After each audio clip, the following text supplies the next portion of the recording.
Daniel Banin e esse é o podcast Cabeça de Empresário. Seja muito bem-vindo, empresário, seja muito bem-vinda, empresária, produtores de conteúdo, curiosos e apaixonados pelo tema empreendedorismo. Esse é mais um episódio do podcast Cabeça de Empresário, um projeto que conta com uma diversidade de entrevistas com empresários, gestores de departamento, enfim, todas as pessoas que estão fazendo a diferença no mundo do empreendedorismo.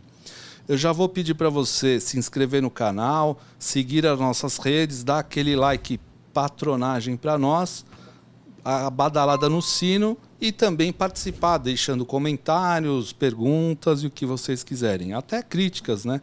Por que não? Hoje eu estou aqui com ela, Camila Poiano, do perfil Dona de Empresa e também gestora e CEO da Manacá Assessoria. A Camila, ela é, além de empresária, né? Ela trabalha no desenvolvimento de comportamentos voltados para a gestão estratégica e no desenvolvimento da liderança de equipes. Camila, prazerzão ter você aqui. Eu que agradeço, Daniel. Estou muito feliz pelo convite de vocês. Muito obrigada. É um prazer para mim estar aqui com vocês. Compartilhar aí um pouquinho do que eu sei sobre comportamento humano, para a gente ajudar empresários a transitarem um pouco melhor por esse cenário que sempre foi desafiador e parece que está cada vez mais desafiador, né? Então, vamos lá. Camila, eu queria que você começasse respondendo. Qual a diferença de chefe e de líder? Ótimo. Essa pergunta é muito boa.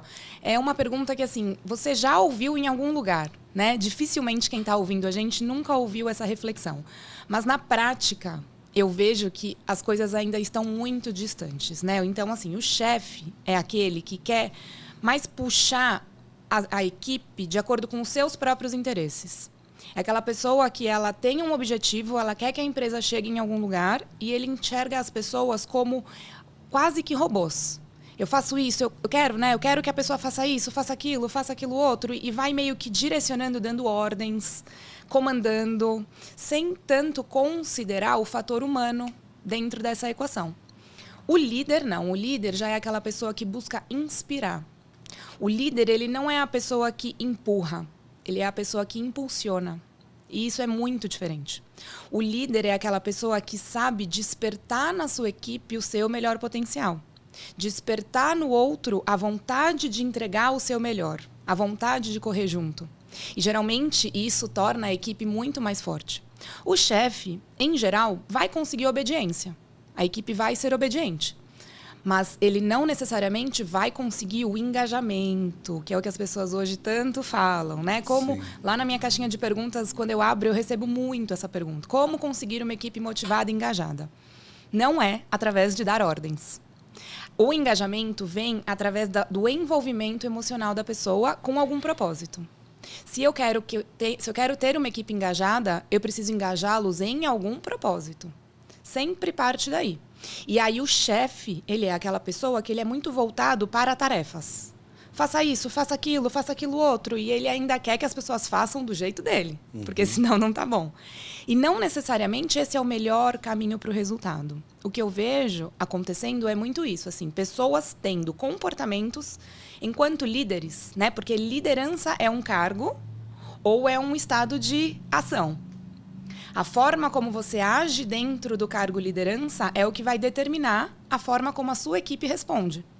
E eu vejo muitos líderes tendo atitudes de chefes, ou seja, tendo atitudes que pedem da equipe obediência e ficando insatisfeitos e frustrados porque a equipe não traz outras atitudes como proatividade, como autonomia.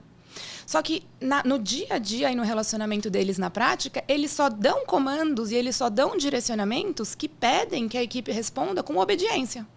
Se você dá uma ordem para alguém, aquela pessoa vai fazer o quê? Vai cumprir. Vai cumprir, vai obedecer. Você acha que uma pessoa que fica recebendo ordens o tempo inteiro, em algum momento ela vai parar para questionar aquele sistema e pensar, pera, será que tem alguma outra forma melhor de fazer isso? Você acha que uma pessoa que recebe ordens o tempo inteiro, ela vai ter espaço para exercitar a sua criatividade? Não, né? Ela fica engessada.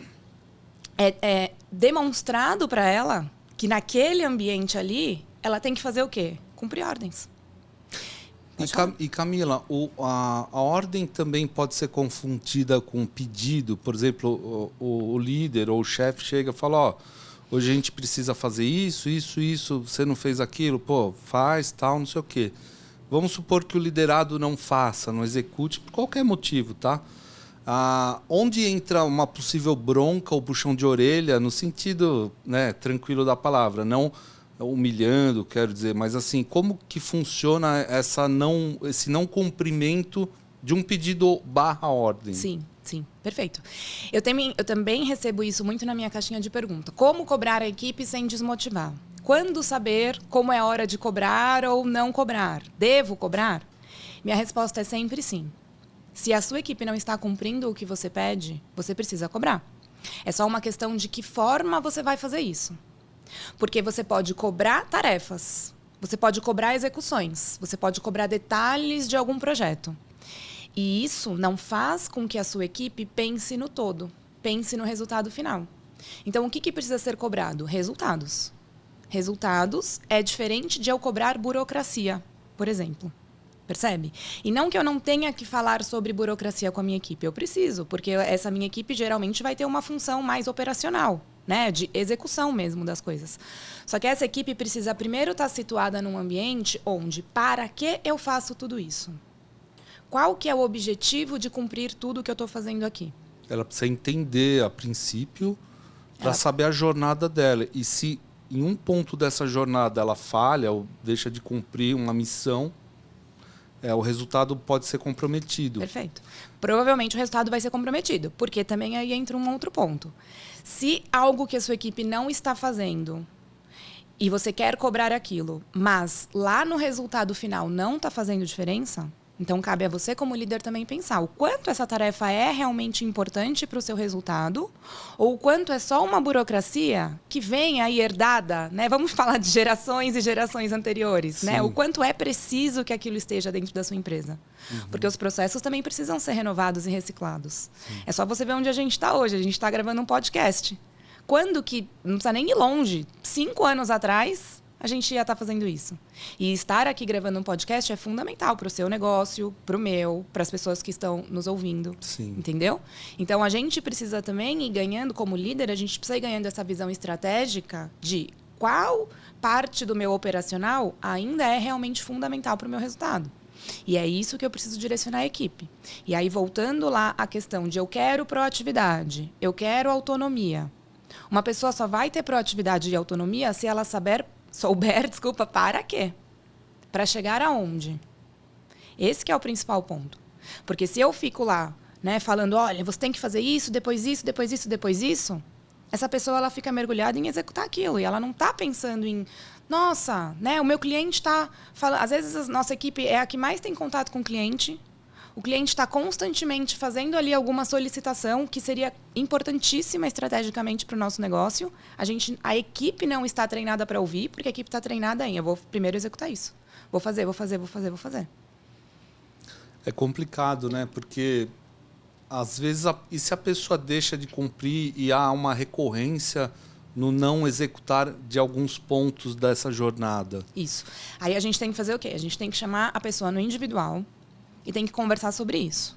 Ó, fulano, seu papel aqui dentro é esse. Você é responsável por, sei lá, o setor de atendimento ao cliente, certo? Vamos supor, eu acho que esse é um bom exemplo. Tem uma empresa que eu atendo que tem lá uma área do saque e essa área do saque fica recebendo reclamações constantemente, de pedidos que foram... eles têm um site, uma loja online, a loja manda o pedido para a casa dos clientes, os clientes retornam para o saque para que o saque resolva algum tipo de problema que eles tiveram. O que o saque é cobrado? O saque é cobrado por quantidade de chamados resolvidos. Entendi. Certo? Então, o que a minha equipe vai focar? Eu preciso resolver esses chamados o mais rápido possível. Eu preciso zerar. Tem um sistema que acompanha o trabalho deles. Eu preciso zerar. Uma pessoa que está muito preocupada, sendo cobrada e treinada para zerar, você acha que ela está com a cabeça aberta para entender, é a 4ª pessoa que faz a mesma reclamação da embalagem tal. Será que vale eu avisar lá o pessoal da expedição que a embalagem tal não está tão produtiva para esse tipo de entrega? Depende do quanto essa pessoa vai estar aberta para isso. Porque senão ela não está, ela quer resolver. Percebe que são focos diferentes? Sim. Uhum. Em um foco, ela está fazendo um filtro mais analítico das reclamações que estão chegando até ela. E cabe a ela perceber, é a 4ª reclamação que eu recebo do produto tal que foi danificado pela embalagem tal. Eu preciso sinalizar isso aqui para minha área parceira. Só que se ela não é estimulada a isso, e ela é estimulada... você tem que resolver rápido, você tem que dar retorno para o cliente. Você está com 10 chamados abertos, você está com não sei o quê, você está cobrando por quantidade, você acha que ela vai parar o dia dela para sinalizar para outra área? Olha o tempo que ela está perdendo de atendimento. Porque enquanto ela está fazendo isso, os chamados dela estão acumulando. Estão ali subindo a pilha. Então, aí depois, qual que é o problema nessa situação? A gente pode chegar ao momento de querer cobrar essa pessoa porque, você recebeu 5 chamados do mesmo problema e você não sinalizou para a área parceira. Só que no dia a dia, você não está cobrando dela essas análises, essas respostas. Você está cobrando dela o quê? Quantidade de atendimento. Eu preciso que você zere, eu preciso que você zere, eu preciso que você zere. E aí a cabeça dela não está muito bem organizada e direcionada. Percebe? Mas voltando ao que você me perguntou, vamos supor que dentro desse cenário, essa pessoa não execute uma mesma tarefa recorrentemente, tá? Vamos supor que dentro disso registrar a solução dada para o cliente. Então, eles têm lá um sistema que acompanha o chamado que eles recebem e eu preciso que ela, quando encerre o chamado, né, a reclamação do cliente, registre no sistema a solução dada. E aí eu puxei o relatório dessa pessoa e constantemente só está lá assim, um ok, resolvido, ok. E não está lá explicado qual é a solução dada para esse cliente. E você já falou, certo? O que acontece? Você vai chamar ela no individual. Primeiro, o máximo de fatos que você puder organizar desse erro, melhor. Quando eu falo em fatos, números, exemplos, evidências. Então, porque fala muito no ar, você é meio assim, mas em que ponto eu errei? Tem que trazer, né, o detalhe e o fato, né, o que você falou. Exatamente, perfeito. Porque precisa estar claro para aquela pessoa exatamente o que é. Porque se eu ficar falando para ela assim, olha, você não está resolvendo, você não está registrando a solução no sistema. Na cabeça dela, ela pode pensar, eu estou indo lá, eu estou dando ok, resolvido. Estou resolvido. Né? E às vezes ela não está sinalizando a área competente, porque ela podia estar ajudando e minimizando aberturas de chamados, né? Isso, perfeito. Então, você reúne informações, você reúne fatos daquela pessoa. Numa conversa individual, você vai começar apresentando esses fatos.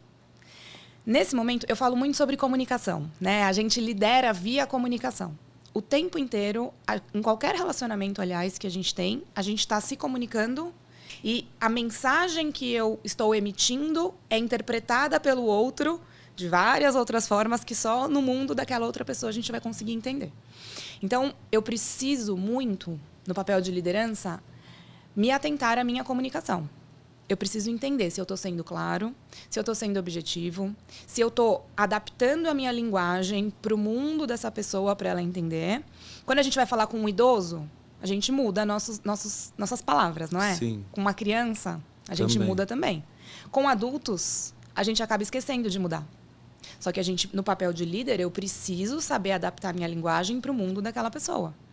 Então, aí eu vou organizar... E aí eu falo também uma outra coisa, que eu estudo, né? Muito do meu conteúdo é embasado nos conhecimentos da neurociência.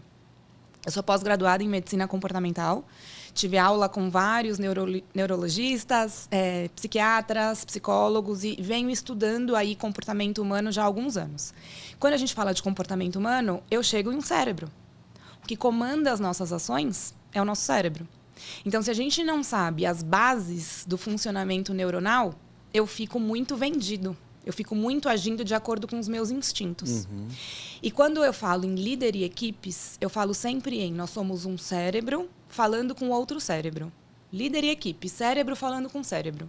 Então, eu preciso aprender a direcionar melhor o meu cérebro, as minhas engrenagens, para eu conseguir falar com o outro cérebro. Quando eu falo em falar com outro cérebro, eu falo em adaptar a nossa linguagem para fazer com que a minha mensagem chegue e seja bem recebida do lado de lá. Cérebro. Eu já vou voltar, tá? Eu estou dando essa volta, mas eu vou voltar tá ótimo, na correção da equipe, porque é importante a gente entender o porquê que eu vou falar da correção da equipe. Cérebro. Todos nós temos comportamentos muito instintivos. A principal função do nosso cérebro é garantir a nossa sobrevivência. Ponto. Tanto que qualquer um de nós está dirigindo, está andando na rua, aparece qualquer objeto estranho, o que a gente faz? Tenta desviar. Automaticamente a gente desvia. Ou a gente abaixa, né? Qualquer coisa. Quando você está dirigindo, aparece um objeto estranho na via e você desvia, você teve tempo de racionalizar aquilo? Não, é instintivo, né? Você tira você, né? Você percebe? Tem um objeto estranho na via, o seu cérebro nem te dá tempo de pensar. Meu Deus, um objeto, vou desviar para a direita. Não, direita está vindo o carro, vou desviar para a esquerda. Cuidado, para peito. Não tem isso. Você não tem esse tempo. O seu corpo primeiro se mexe, depois você pensa. Aí você olha no retrovisor. Nossa, o que era aquilo? Era um animal? Era um objeto? O que era? Mas o seu corpo se mexeu. O seu corpo se defendeu. Dá até um gelo, né? Aqui no meio do corpo. Dá o gelo. O que é isso? É o sangue correndo para as extremidades. Porque o seu cérebro se reorganizou, tem um sistema dentro do nosso cérebro que chama sistema reptiliano. É muito comum. Se vocês tiverem interesse, vale até pesquisar mais sobre ele. É um sistema cerebral que tem desde os répteis. Répteis tem, mamíferos tem, todos os grandes animais têm. E é ele que faz isso. Quando esse sistema reptiliano, e ele é o que age mais rápido, tudo que a gente está vivendo, ele está lendo o que está acontecendo ao nosso redor, e ele está identificando, é uma situação ameaçadora ou não. Se é uma situação ameaçadora, ele fica preparado para defender, para garantir a nossa sobrevivência.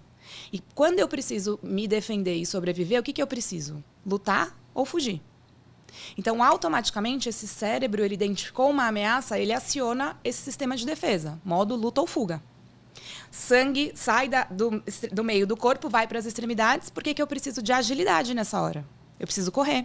Pupila dilata. Eu preciso enxergar melhor. Pulsação acelera. Meu músculo precisa ficar forte para eu poder lutar ou fugir. É assim que acontece. Por isso que também, quando a gente está vivendo algum outro tipo de situação, mesmo que não seja ameaçadora fisicamente, a gente fica nervoso. Mentalmente, você quer dizer? Uma situação que pode ser ameaçadora socialmente. Né? Às vezes alguém, sei lá, imagina que você está participando de um curso e alguém te faz uma pergunta que você não sabe responder. Como é que você fica? Na hora você já fica travado, né? Ou você talvez sente esse mesmo gelo. Boca seca.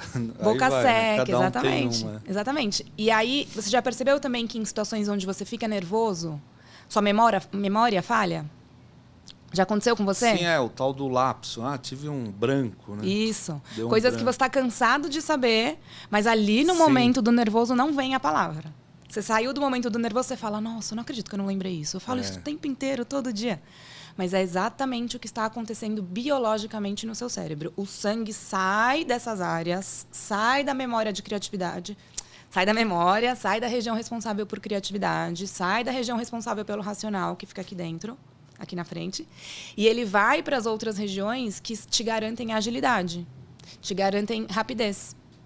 E aí, com isso, o funcionamento cerebral fica um pouco prejudicado, tá? Por que eu estou dando toda essa volta? Porque primeiro eu preciso que quem é líder entenda que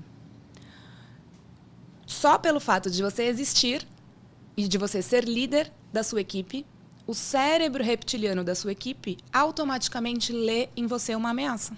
É? E de forma irracional. Igual Sim, eu falei do movimento do carro. Entendi. O cérebro dele está ali alerta, é um minimamente alerta constantemente para entender se o liderado está agradando o líder, como é que está o humor do líder. Lembra quando a gente era pequeno e a gente estava em casa, né? Infância, adolescência, a gente estava em casa, chegava a nossa mãe e falava o nosso nome completo. Minha mãe falava, Camila! Eu já pensava, pelo amor de Deus, ferrou, aconteceu alguma coisa, meu Deus. Fazia toda uma retrospectiva do dia inteiro na minha cabeça para eu entender como é que eu vou me defender. Eu não fiz nada, não fui eu! Ou tentando lembrar, será que... E a gente fica... O cérebro do nosso liderado funciona assim também. Constantemente, esse sistema reptiliano está lendo o líder para entender esse líder. Como é que está o humor desse líder comigo? Como é que está a visão dele de mim? E aí, por isso, se esse líder não sabe driblar esse sistema de defesa da equipe, ele vai ter ali uma equipe que fica constantemente na defensiva. Que fica constantemente só querendo se assegurar ali da sua posição.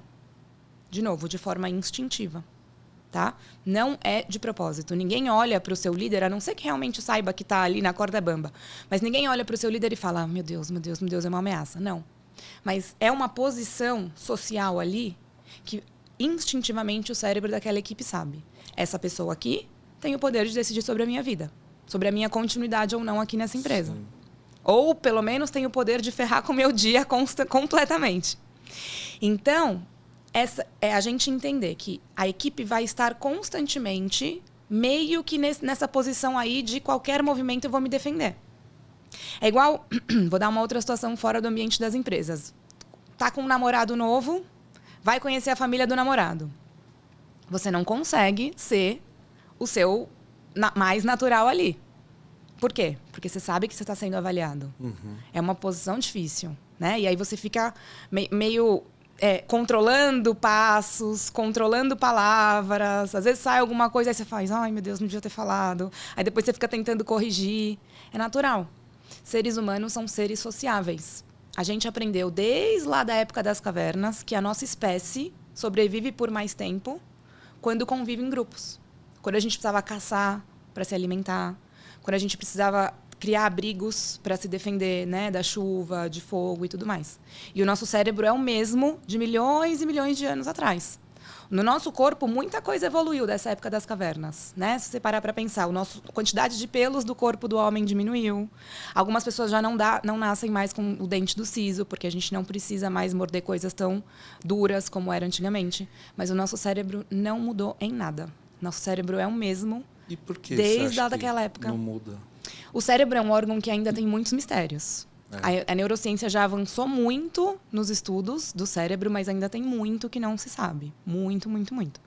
Então, essa é uma das respostas que os neurocientistas ainda não têm. Eles imaginam, deve ter algum motivo. Mas eles ainda não explicam o porquê. Muito provavelmente é porque todas as regiões do cérebro ainda são usadas. O que vai sendo, com a evolução, né, o que vai parando de acontecer é o que a gente para de usar. Entendi. Então, o dente do siso não é mais usado para morder carnes fortes, o corpo parou de produzir aquilo. Pelos, a gente não precisa mais de pelos, porque antes o pelo aquecia a gente, né? Hoje a gente tem nossos abrigos, tem roupas mais quentes e tudo mais, então o corpo foi diminuindo a produção de pelos. No cérebro, como nada mudou, muito provavelmente é porque a gente ainda usa todas as mesmas partes cerebrais do que daquela época. E diz até que não usa tanto, né, Camila? Não é? A gente usa muito pouco da capacidade. Isso procede, essa informação? Não. Ou é mito? Isso é um dos mitos sobre... O que acontece é que nós não temos tanto conhecimento sobre o funcionamento do cérebro.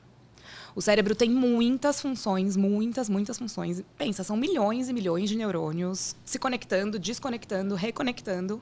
Tudo isso acontecendo ao mesmo tempo. E a gente ainda não conseguiu ter muitos... Assim, a neurociência evoluiu muito, né? A gente sabe muita coisa sobre o funcionamento cerebral. Produção de hormônios, por exemplo, regulação de humor, sistema nervoso. A gente sabe muito, por exemplo, hoje, o quanto a alimentação está associada com o nosso humor, com o nosso funcionamento cerebral. Tem alimentos que deixam a gente mais lentos, cerebralmente, função cerebral, e tem alimentos que deixam a gente mais acelerados. Então, tudo isso está muito evoluído. Mas, em geral, a questão resguardo da nossa sobrevivência funciona da mesma forma. Então, o nosso cérebro, ele é treinado, ele funciona querendo ter bons convívios sociais. Todo mundo quer conviver bem em algum grupo. É uma das nossas principais buscas. Então, dentro da empresa, a equipe vai querer ficar bem com o seu líder. Vai querer ficar bem com seus colegas. Por que eu dei toda essa volta e cheguei até aqui? Porque na hora que eu vou corrigir alguém, na hora que eu vou cobrar alguém dessa equipe, eu não posso chegar fazendo uma acusação. Porque se eu chego e faço uma acusação, o que eu vou despertar nesse outro cérebro? A ameaça ou... E até uma desmotivação também, né? Não necessariamente a desmotivação, mas se alguém se alguém te acusa, o que você vai fazer em primeiro lugar? Se defender. Se defender. E quando eu estou preocupado em me defender, eu não estou preocupado em aprender com o meu erro. Eu só quero me justificar. Sim. Porque eu quero ficar bem com esse líder. Então, voltando lá no chamado, se eu chego para aquela pessoa que não registra a solução que ela deu para o chamado do cliente, e se eu falo, Pô, eu já falei 1 milhão de vezes com você. O que acontece? Eu queria entender o que acontece, porque eu já falei 1 milhão de vezes com você e você não registra a solução que você deu no chamado do sistema. O que acontece? Eu não fui ofensiva, percebe? Eu não fui desrespeitosa, eu fui um pouquinho, né? Mais dura, né? Mais Também dura, pode... isso. Mas eu não fui desrespeitosa, não tô falando nenhuma mentira. Sim. Talvez não 1 milhão de vezes, mas, né? Já falei 27 vezes, pode ser. Mas qual que é a reação que eu tô gerando nessa outra pessoa? É sempre uma dinâmica. Ação e reação. Eu ajo e eu falo de uma forma e isso desperta no outro uma reação. Então, se eu falo dessa forma... Você não preenche o sistema com a solução, o que eu vou despertar no outro? Ele vai me explicar por quê. Ele vai falar, é porque é muito corrido. Não, eu registro. Não, é porque não sei o quê. Não, é porque eu quero dar conta do sistema rápido. Eu quero bater a meta de diminuir chamados no dia. É por isso, por aquilo outro. E aí, o que acontece? Geralmente, a gente para aí. A gente fala, aí a gente segue como? Dando a solução. Então tá, então você pode registrar? O que é registrar o chamado? É explicar qual foi a solução dada, se você deu algum brinde, se você mandou entregar de novo na casa do cliente, qual foi o problema e tudo mais. Você pode? Posso, beleza. Só que eu não fiz a pessoa pensar. Naquele momento da correção e da cobrança, o que aconteceu se eu conduzo dessa forma? O que aconteceu?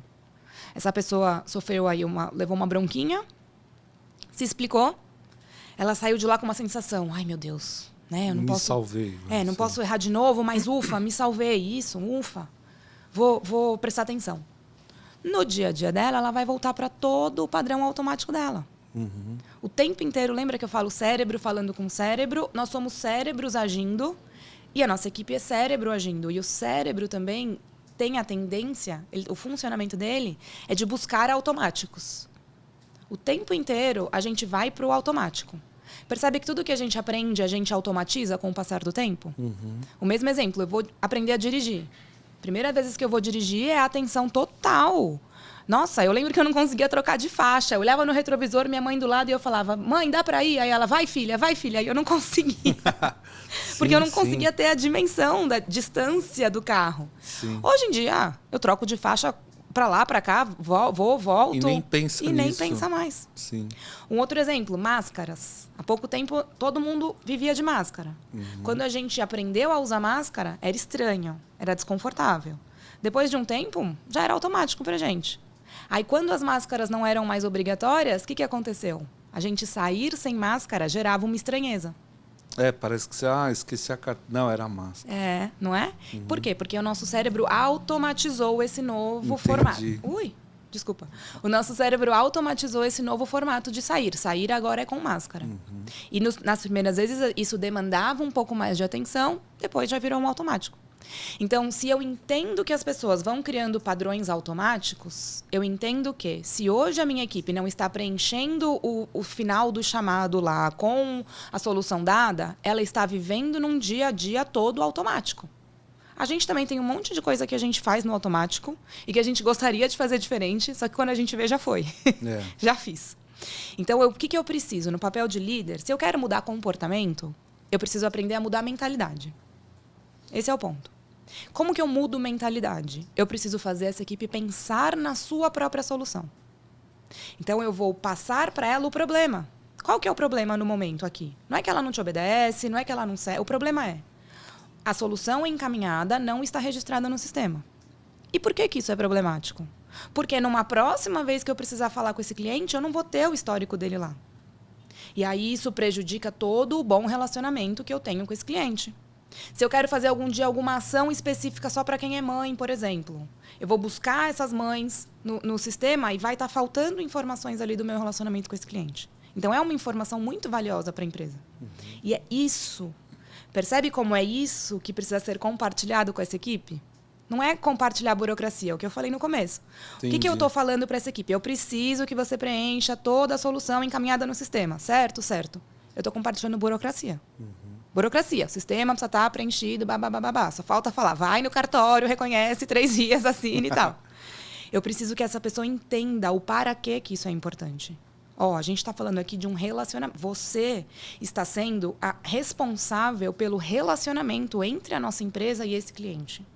Eu preciso ter registrado aqui no histórico todo o nosso relacionamento com ele. Quando eu for atendê-lo de novo, quando eu quiser ter algum tipo de ação com esse cliente. E mais do que isso, até, informações importantes para a empresa. Então, assim, aí eu posso, nesse momento, explicar para essa pessoa. Será que não tem nenhum padrão aí das falhas? Se a gente está tendo muito chamado, né, de reclamação de um mesmo produto, será que não tem algum padrão aí que eu preciso identificar para corrigir meu processo lá? E aí entra também uma outra dica para falar com cérebros, que eu sempre falo. Mostrar a vantagem para todo mundo. Eu tenho que entender que... Vou voltar, inclusive, na diferença entre chefe e líder. Chefe, ele está querendo que a empresa se dê bem. Ele está querendo resultado. Geralmente, quando a gente tem uma meta, as outras pessoas se tornam um meio.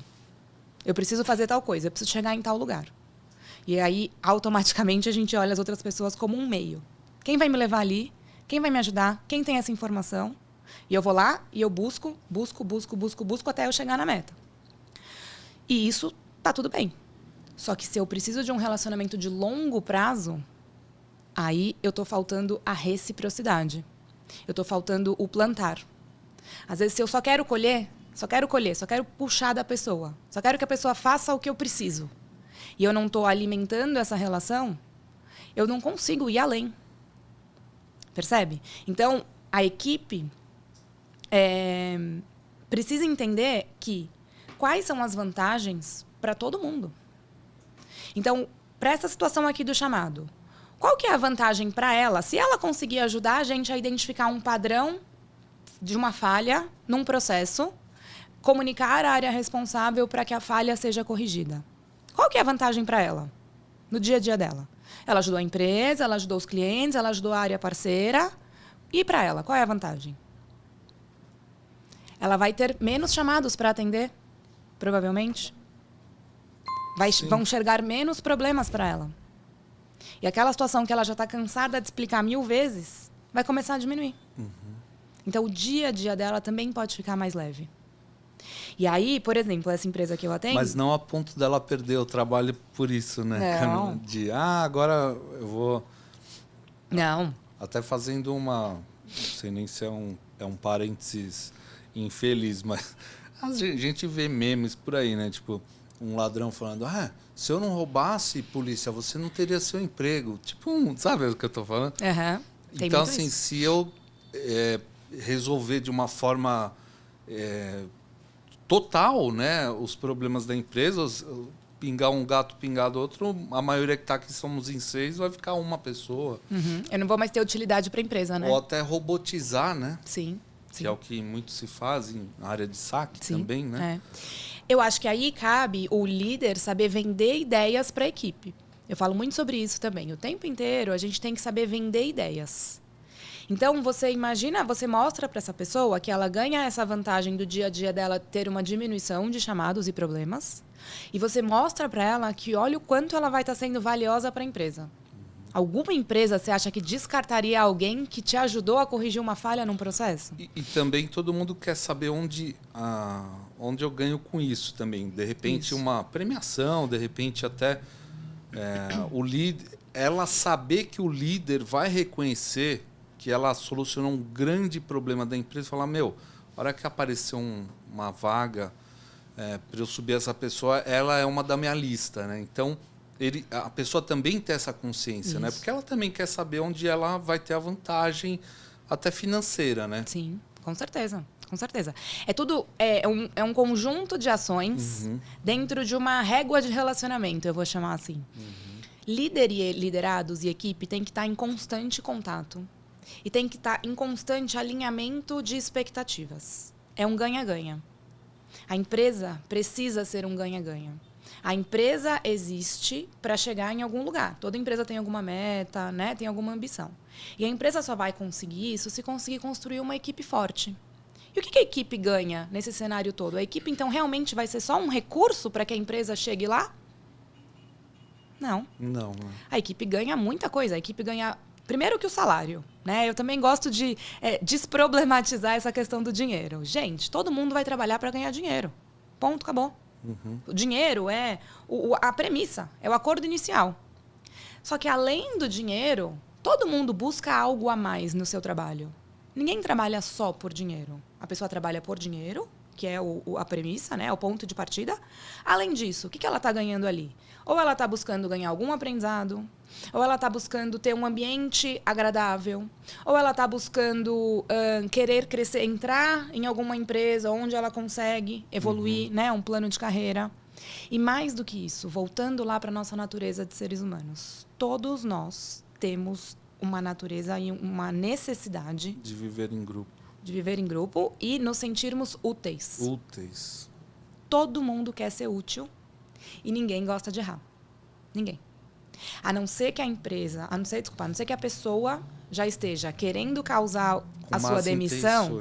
A não ser que ela está de saco cheio, não quer pedir demissão, quer ser mandada embora, né, para receber todos os seus impostos e tudo mais, ela não erra de propósito. Sim. Ninguém sai de casa todo dia para errar. A gente já odeia. Disse Silvio Santos, eu lembro ele falando isso. Ele falou? Falou, Silvio Santos. Sério? Falou isso. Eu nunca vi, vou pesquisar. Eu nunca vi, eu falo isso sempre. Não, mas é verdade. Vou pesquisar. Ninguém sai de casa para errar. A gente odeia. Se eu e você falar aqui, vamos jogar para o ímpar? Vamos, par, ímpar. Quem perder vai ter um pouquinho de raiva. Porque a gente não gosta, é a nossa natureza. A gente não gosta de perder, de errar. Então, se a sua equipe está errando, saiba. A não ser que estejam querendo cavar a sua própria demissão, né? E aí é um outro assunto. Eles não estão errando de propósito. Só que eu preciso fazer com que eles percebam esse erro, e não porque eles vão levar bronca, mas para que eles percebam esse erro e aprendam com isso, entendam como evitar esse erro daqui para frente.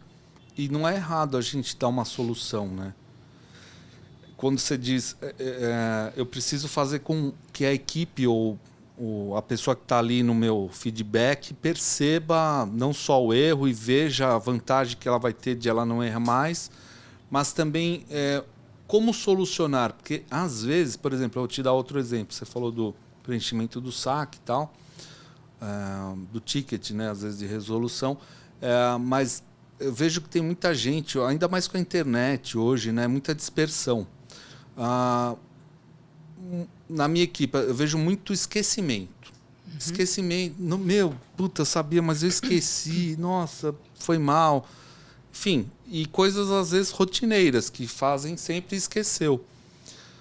E o que eu sempre indico é usar as ferramentas. Tem um Outlook que você tenha, né, que explode ali o pop-up.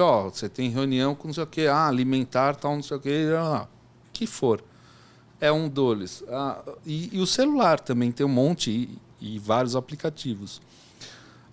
Aí você deu essa solução. Falou, então assim, eu te dei essa solução, né, para você não esquecer mais. E a pessoa, às vezes, não usa também essa solução, Camila, porque a pessoa, às vezes, acha assim, não, mas isso eu não vou esquecer porque eu vou fazer agora. E aí pula a prioridade, não, vou fazer agora para não esquecer. E está fazendo a coisa e deixou o fogo pegando lá em outra coisa, sabe? Aí mistura tudo, acaba fazendo aquela lambança. Sim. E nada fica tão bom. Então, assim, é errado a gente também dar essa solução de mão beijada, igual você disse, falar, usa o Outlook, por exemplo, vamos usar isso como exemplo. Ou não, o líder também, pela experiência que ele está trazendo, fala, se você usar isso, você não esquece mais. Ou é legal fazer a pessoa também raciocinar como ela mesma pode pensar em não esquecer mais alguma coisa. Perfeito.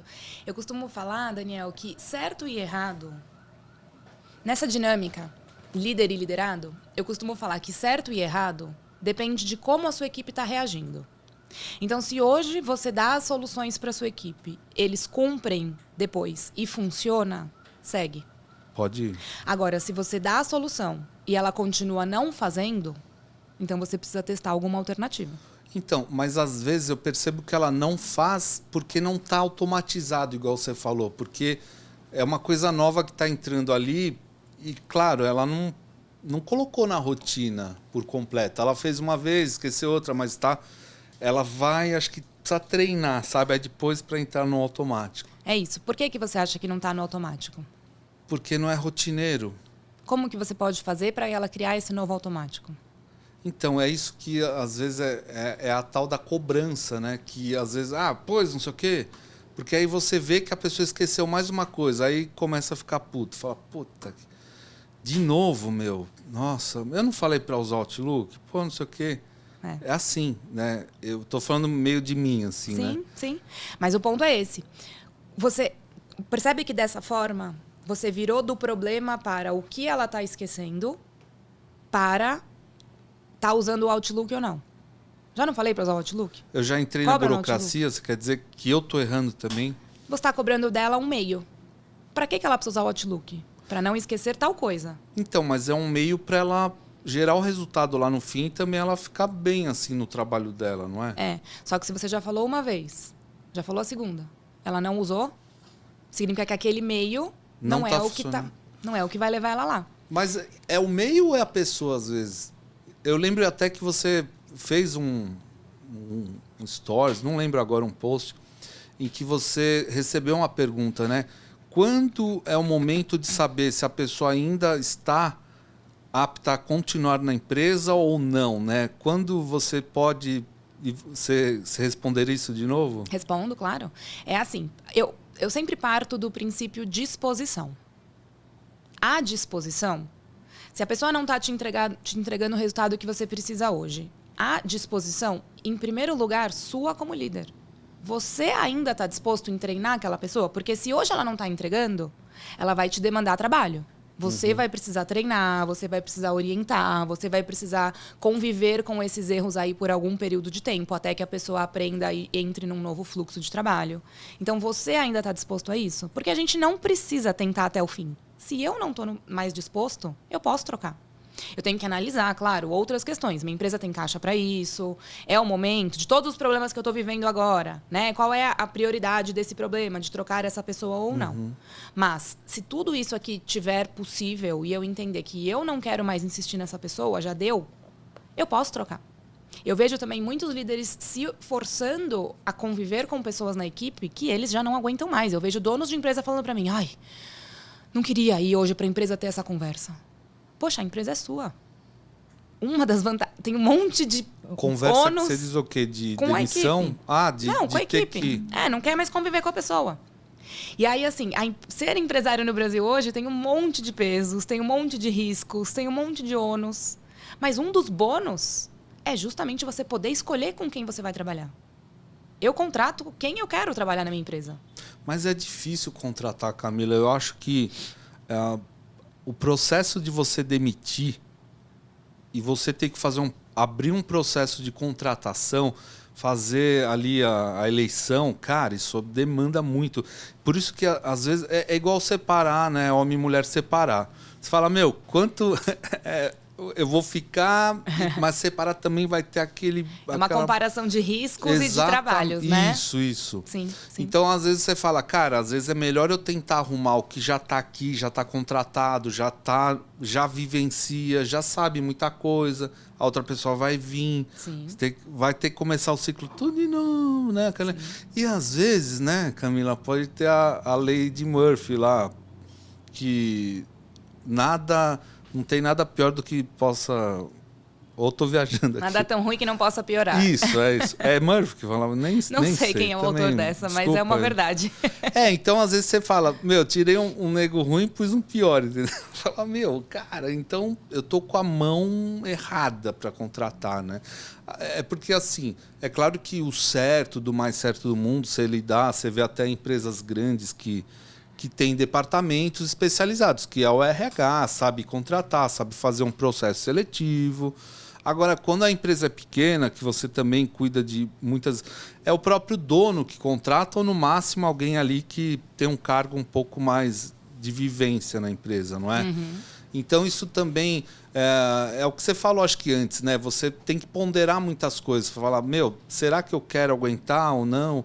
Ou fez uma coisa muito grave que eu preciso até para mostrar para os outros que não dá para perdoar isso que a pessoa fez. Porque senão os outros vão falar, esse aí perdoa tudo, né? Sim. A gente tem que entender que é tudo muito complexo. Nada é muito simples. Eu sempre falo isso. Não existe uma fórmula mágica, não existe uma pílula. Uma receita pronta. Não, é isso. É uma situação complexa. A gente está falando de uma empresa, tem várias variáveis. A gente está falando de uma vida do empresário.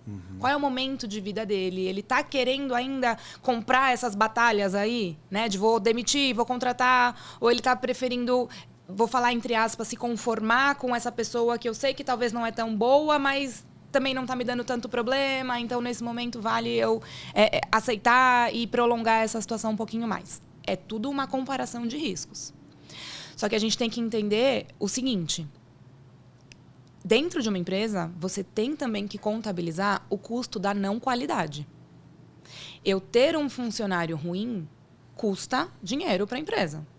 Por quê? Porque esse funcionário ruim, ele está desperdiçando oportunidades, ele está gerando retrabalho. Toda vez que um funcionário seu precisa de 2 horas para fazer uma coisa que ele faria em 1, seu dinheiro está indo fora. Está indo pelo ralo. Está jogando dinheiro fora. O salário dessa pessoa está sendo jogado fora. Além do que, entra tudo isso que você falou. Uma pessoa pode começar a desmotivar outras pessoas, porque você pode fazer vista grossa para uma situação ali, e outras pessoas começam a ser contaminadas com aquilo e começam a também ter outros tipos de problema para você. Então, vale você entender que, assim, nessa equação toda, percebe que qual é o problema central? É o trabalho da contratação. O trabalho de fazer a entrevista e tudo mais. Então, você direciona o seu foco para como que eu minimizo esse trabalho aqui. Como que eu consigo diminuir essa trabalheira, né? Esse risco aqui. Enquanto isso, eu vou treinando essa pessoa. O que eu quero dizer é que, assim, o tempo inteiro a gente vai ter que estar ponderando. Eu prefiro isso, eu prefiro aquilo. Eu prefiro isso, eu prefiro aquilo. Mas, às vezes, para fugir de um trabalho de contratação, eu acabo também esticando uma outra relação que eu não estou vendo no momento, mas está sendo muito prejudicial para a minha empresa e para o meu negócio. É tóxica, né? Exatamente. E está me trazendo ali prejuízos que talvez eu não estou percebendo agora, de imediato. E tem algum método de avaliar isso, Camila, que você tem que planilhar ou pôr no papel para falar, deixa eu enxergar aqui. Sim. Com técnica? Existe? Perfeito, existe. Todo funcionário precisa ter uma métrica de desempenho individual. O que isso significa? Eu pego a minha equipe e individualmente eu vou olhar para cada pessoa e eu vou entender como que eu acompanho o desempenho de cada um numericamente. Como que eu faço isso? Eu olho para cada cargo e eu entendo para que essa pessoa está na minha empresa. Qual é a principal função dela aqui dentro? Para que eu consiga entregar o meu produto ou serviço ao cliente, eu preciso dessa pessoa para quê? E aí eu vou criar uma forma de medir numericamente esse desempenho dessa pessoa. A gente tem muita facilidade de criar essas métricas de desempenho para pessoal de vendas, né? Porque eu falo em número de vendas, eu falo em faturamento, mas eu preciso ter essas métricas para todos os cargos da minha empresa. É através desses números de acompanhamento que eu vou conseguir orientar melhor essas pessoas para o resultado. E mais ainda, eu vou conseguir fazer com que essa pessoa mesmo olhe para o resultado do seu trabalho e queira se melhorar. Então, por exemplo, quem é da área administrativa? Para que eu preciso dessa pessoa? Se ela é uma pessoa de cadastros, eu vou cobrar dela que os cadastros estejam 100% corretos, preenchidos. Eu vou criar uma forma de acompanhar isso. Se ela é a pessoa de compras, eu preciso olhar para o desempenho dessa pessoa de compras através do quê? Economia. Ela tem um valor máximo que ela pode gastar para me trazer os recursos que eu preciso para a empresa. Recepcionista. Recepcionista está lá para quê? Para atender bem ao cliente. E como é que eu sei se ela está atendendo bem ao cliente? Eu preciso perguntar para o cliente. Geralmente, a gente fica também muito fazendo uma avaliação da nossa equipe de acordo com a nossa percepção. Tem que ser de fora também. Eu preciso sair do achismo. Quando eu falo em profissionalizar a nossa liderança, é sair do achismo. Eu vou avaliar essas pessoas e eu vou medir o desempenho delas de acordo com números, com processos implementados e com formas de acompanhamento que saiam da margem do achismo. Então, como é que eu sei se a minha recepcionista está atendendo bem meu cliente? Eu pergunto para o cliente. Eu crio uma forma de eles avaliarem, darem uma nota para essa pessoa. Eu posso medir, por exemplo, o tempo de retorno. Hoje a gente se comunica muito, nossa equipe se comunica muito através de WhatsApp com o meu cliente, né? Então eu posso medir o tempo de retorno que eu estou dando para esse cliente. Em quanto tempo esse cliente recebe a resposta? Existem sistemas que fazem isso automaticamente e se integram ao seu WhatsApp, ou você pode criar internamente uma forma de medir isso.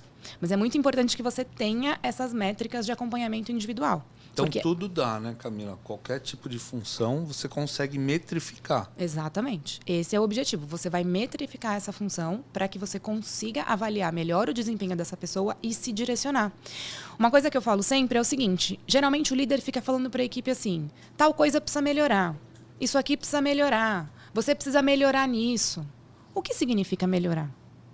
E se a pessoa já acha que faz bem? Quando você cria uma métrica, você tira o olhar dessa margem aí de interpretação. E você fala, o melhorar é chegar no número tal. Desperdício, retrabalho, a gente precisa reduzir para o número tal. Erros, você pode medir erros da pessoa e apresentar para ela. Na última semana você cometeu 10 erros aqui no sistema. Para a próxima semana a gente vai continuar medindo e eu preciso que esse número caia pela metade. Vamos traçar um plano de ação para isso acontecer? Atrasos. Você mede atrasos. Assiduidade, né? Assiduidade, perfeito. Entrega. Funções administrativas, quando elas geralmente... o trabalho delas está relacionado com entrega da parte do processo para outra área, eu posso colocar ali um prazo. Em que momento, qual é o prazo para essa pessoa terminar a sua função, para essa função ir para outra área? Esse prazo é uma métrica. Show. Esse prazo vai demonstrar a eficácia dessa área administrativa. Depois que eu tenho essas métricas desenhadas, eu entro num processo de acompanhamento mensal dessas métricas. Então, eu faço uma reunião. Lembra que eu falei em vender ideia? Primeiro, eu vou vender essa ideia para a minha equipe. Se quem está ouvindo a gente não trabalha com métricas, é um processo de implementação desse formato de trabalho com métricas. Então, a gente vai vender essa ideia para a nossa equipe, que a partir de agora a gente vai criar e trabalhar com métricas de desempenho. Como que eu vendo a ideia? Eu apresento para eles a vantagem. Não é um sistema de fiscalização. Não é o chefe querendo controlar mais vocês. Ao contrário, é a gente simplificar processos. É a gente olhar para o resultado que eu espero de cada um e eu buscar, dentro do nosso dia a dia, o quanto toda essa nossa trabalheira aqui está trazendo o resultado que a gente espera ou não. O que eu estou fazendo que está funcionando ou não. Porque se eu olhar lá para a minha métrica de desempenho e eu perceber que não está atingindo o ideal que eu espero, aí eu vou voltar e eu vou analisar processos. O que está acontecendo? Onde que está a falha? O que eu preciso melhorar? Como que eu posso simplificar? E aí você já vai envolvendo a equipe em tudo isso. Então, por exemplo, não é normal todos os dias serem desesperadores. Tem muita coisa para fazer, não dá tempo, estou fazendo isso, chega uma demanda, eu paro, vou atender a outra. Isso não é normal. Isso é sinal de desorganização de prioridades, desorganização de rotina. Um dia ou outro vão ser corridos, não tem como, imprevistos, o mundo de hoje que todo mundo acessa a gente o tempo inteiro, é assim. Mas uma rotina assim não é comum. Então, eu já primeiro preciso parar, olhar para isso e falar para essa minha equipe, a gente precisa reorganizar rotinas, prioridades. Não quero que vocês passem o dia inteiro correndo. Não é assim. Tem formas mais simples. A gente precisa pensar antes de fazer para buscar formas mais simples de atingirmos essas métricas aqui. De atingirmos esses resultados aqui. Então, recepcionista. Vamos supor que você já cobrou ela de servir café para o seu cliente 50 vezes. E ela não serve. Ela esquece. Vamos, então, puxar ela. Eu implemento esse sistema de métrica, eu peço para o meu cliente avaliá-la na nota, e na minha pesquisa eu pergunto, você gostaria de receber um café quando você chegasse? Sim ou não? Que nota você dá para o meu atendimento hoje? De 0 a 5. Depois de um mês que eu estou recebendo essas pesquisas, eu apresento o resultado para ela. Eu falo, olha, 70% das pessoas, dos nossos clientes, gostariam de receber um café. E a sua nota hoje está em 3,5. Vamos melhorar essa nota? O que a gente pode fazer no dia a dia para melhorar essa nota? Já põe para ela dar sugestão, né? Aí eu entro a solução. Aí eu entro num processo de acompanhamento e treinamento dessa pessoa a partir da métrica. O nosso objetivo é esse aqui. E Camila, excelente, isso tenho quase certeza vai virar uma pílula. Mas nos outros casos, nesse você citou, seria um NPC, né? Tem um NPC. Mas eu digo, e quando você precisa alimentar internamente? Vai, uma pessoa do administrativo que não lida, que a gente não pode pesquisar. Quem que alimentaria essa planilha? Você tem que entender para que você precisa daquela pessoa. Dentro da sua empresa, acontece uma cadeia de eventos. Começa aqui... Qual que é a função de uma empresa? Tem um processo, né? Começa e acaba aqui. Uma empresa existe para pegar o cliente... E aí, Daniel, uma outra dica também importante é assim, a gente enxergar tudo como uma história. Para eu vender ideias, eu preciso ser bom de contar histórias. Então, você precisa olhar para a sua empresa e entender que ali está acontecendo alguma história. É a história do cliente que chega até você com algum problema ou com algum sonho que ele quer realizar. E ele, quando ele fecha com você, ele confiou que você vai ajudá-lo a resolver esse problema ou a viver esse sonho que ele está buscando. A partir desse momento, a história dele começa a ser compartilhada com a história da sua empresa. E a história da sua empresa existe através da história de todo mundo que trabalha nessa empresa junto. E a gente vai por esse caminho todo, com essa junção de histórias, e a gente entrega a solução para o cliente. E esse cliente vai sair dessa nossa empresa contando alguma história. Que experiência ele teve aqui. E essa história que ele vai contar vai envolver a participação de todos os membros da sua equipe. Mesmo quem não teve contato direto com o cliente, mas essa pessoa teve alguma função ali. Ela facilitou o trabalho para algum outro membro da sua equipe atender bem ao cliente. Tá ali na linha de frente. Né? Então, essa pessoa precisa saber disso. E quando todos eles estão situados, né, e contextualizados nessa história toda aí, fica bem claro qual é o papel de cada um. E esse papel principal é o que eu preciso medir numericamente. Essa métrica das funções administrativas tem que estar conectadas com o seu principal, sua principal entrega, seu principal fluxo operacional. A função da pessoa. A função da pessoa. Quem vai preencher isso? Às vezes a própria pessoa. Né? Ela precisa registrar em algum lugar e aí cabe ao líder analisar essas informações. Entendi. E uma coisa que eu quero acrescentar nisso de métricas é o seguinte. Lembra que eu falei da nossa natureza, que a gente não gosta de errar, que nós temos o senso de utilidade. Todo mundo tem seu senso de utilidade ativado o tempo inteiro. A gente vai em algum lugar, a gente quer ser útil para alguma coisa. O tempo inteiro a gente sai, ninguém sai de casa, né? A não ser, claro, tem oscilações de humor, mas a gente sai de casa querendo ser úteis. E quando nós voltamos com essa sensação de utilidade, a gente sente, puxa, valeu a pena. Né? Valeu a pena, que bom. Então, a gente tem que entender que a nossa equipe tem isso. E que toda vez que eu apresento algum número para qualquer ser humano, esse ser humano vai querer se melhorar naquilo. Nem no exame de sangue a gente quer piorar. A gente vai fazer exame de sangue, a gente pode saber que eu acabei de vir de um período que, meu Deus, eu comi igual doido, tal. Descuidei da alimentação, parei da atividade física, eu sei que o número vai vir ruim. Sei lá, eu sei que meu colesterol provavelmente piorou. Mas quando chega, eu não gosto. E olhar aquilo e eu ver que aquilo ali piorou, me dá uma vontade de melhorar. Não, vou cuidar da alimentação, vou fazer academia, vou começar a praticar isso. Percebe? Eu desperto isso na pessoa. Se a pessoa depois vai realmente fazer, talvez não é só o exame de sangue, que é forte o suficiente para fazer a pessoa mudar a sua rotina. Mas, o que eu quero dizer, vamos voltar para o cenário da empresa. Eu meço o desempenho das pessoas em número e eu apresento esse número para elas. Nenhum ser humano quer piorar em algo que é medido. Se a gente vai um dia na academia, a gente corre 1 quilômetro na esteira. No dia seguinte, você já quer correr 1,100. Você não quer correr 900. Subir um pouco, né? Ou subir a inclinação. Você quer. Nós temos essa natureza. Evoluir, né? Exatamente. Então, você vai começar a virar a sua forma de gestão para esse formato. Resultados. E até para finalizar essa parte com o funcionário e tal, com o liderado, você entende que quando alguém errou, você não pode perguntar o porquê ela errou, né? Você sempre diz isso, eu vejo no seu perfil. Conta um pouquinho dessa parte. Eu digo, quando você vai corrigir alguém e você pergunta, por que isso está aqui? Por que isso aqui está assim? Por que isso não está feito? Por que isso aqui está assim? O que a pessoa vai te responder? Ela vai olhar e vai maquinar para tentar te justificar, né? Justificar a palavra? Ela vai te justificar. Ela vai falar o porquê aquilo ali tá assim, e que não foi de propósito, e que ela tava, né, foi atrapalhada por outras questões e tudo mais. E aí, nesse momento, o que aconteceu? Você não colocou a pessoa para pensar na solução. Independente do porquê isso aqui tá assim, como a gente pode fazer para evitar que isso aconteça novamente? Então, como deveria ser a pergunta? O que você precisa fazer para evitar que isso aconteça novamente? Ou seja, você já está apontando o erro, você já está falando direta ou indiretamente, olha, errou aqui, o que podemos fazer para não errar? Isso. Eu busco sempre falar sobre processos. Eu falo sempre para os líderes apontarem o processo e não a pessoa. Então, não é falar assim, olha, você não colocou limão aqui na água, a gente não combinou que ia ser água com limão? Não.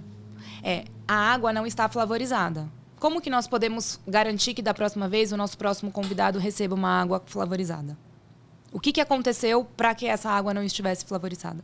Como é que a gente evita que esse erro se repita? Então você questiona o processo, você não fala, Camila, poxa... Isso. E simplesmente por uma técnica de estou falando com o cérebro. E o que eu quero nesse momento? Eu quero apontar um erro ou eu quero fazer esse outro cérebro me trazer uma solução? Mesmo que a própria pessoa saiba que só ela cuida disso, vai. Porque eu preciso que ela pense em como corrigir. Então, se ela não fez aquilo recorrentemente... Se eu perguntar, por que isso aqui não tá assim? Ah, porque eu cheguei e achei que tinha limão e não tinha, e aí não coloquei. Mas mesmo assim, concorda que, se eu falar, por que não teve o limão aqui? Não por quê, né? Mas como a gente pode fazer, tal. A pessoa fala, então, eu ia pôr, mas bem na hora aconteceu tal coisa que... Ela não está justificando também? Sim, perfeito. Você precisa continuar perguntando. Falar, tá, mas ok, mesmo uma outra vez, acontece outra coisa, o que você acha que pode fazer para você garantir que a água vai estar flavorizada? Isso mesmo. Numa próxima vez, como é que a gente evita, então? Ou seja, então tem que estar esperto também para não só aceitar a justificativa e acabar o assunto, né? Perfeito. A gente só pode parar de perguntar quando a pessoa te trouxer uma solução. E você pode, a gente pode não, na verdade, a gente deve transferir a responsabilidade. A responsabilidade disso aqui é sua. Eu quero saber o que você vai fazer para garantir que essa responsabilidade seja cumprida das próximas vezes. Camila, tem uma diferença de, assim, liderar no sentido do humor, personalidade? Por exemplo, o que é um chefe ou um líder bonzinho? Ele pode ser bonzinho em que ponto, assim, na personalidade dele?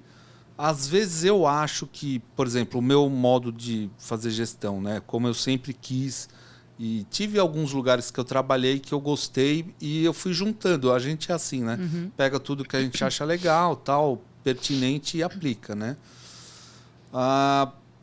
No bonzinho, por exemplo, eu acho que como a gente tem uma agência de marketing, ela tem um sistema, um processo mais tranquilo, né? Por exemplo, a pessoa pode ir de bermuda, de chinelo, né? Porque às vezes não vai cliente, tudo bem. A gente tem uma mesa de sinuca lá também, deu uma estressada, vai lá, bate um bilharzinho, isso oxigena mesmo. Eu já percebi que a pessoa quando volta, né, às vezes 15 minutinhos ali, que é um tempo, às vezes uma pessoa que fuma um cigarro, toma um café, ela volta melhor para o trabalho. E assim, de repente o bonzinho aí, onde que está essa parte do bonzinho? Porque às vezes as pessoas também podem falar, ele é muito bonzinho, ele vai perdoar mais essa ou não. Existe um equilíbrio nisso, onde você pode ser bonzinho, onde não? Situações ou personalidade mesmo? Olha, eu costumo falar o seguinte, a gente tem que imprimir a nossa personalidade na nossa liderança. Isso é fato. Não pode vestir o crachá quando é trabalhador e saiu do... Não tem como. Se eu sou uma pessoa que eu costumo ser mais séria, eu tenho que saber que eu vou ser um líder mais sério. Se é uma pessoa que eu sou mais descontraída, eu vou ser um líder mais descontraído. Então, o ser bonzinho, ser mais acessível, ser mais maleável, isso é uma questão de personalidade. E aí vai de cada um. Uma vez uma cliente chegou pra mim e falou assim, eu acho que eu não sirvo pra ser líder, sabe? Porque assim, eu não sou muito de nhenhenhen. Eu odeio ter que ficar nhenhenhenzinho, nhenhenzinho. Pergunta da vida. Pergunta se tá tudo bem. Eu não tenho paciência pra isso. Eu falei, ótimo. Perfeito. A partir de agora eu vou te liberar disso totalmente.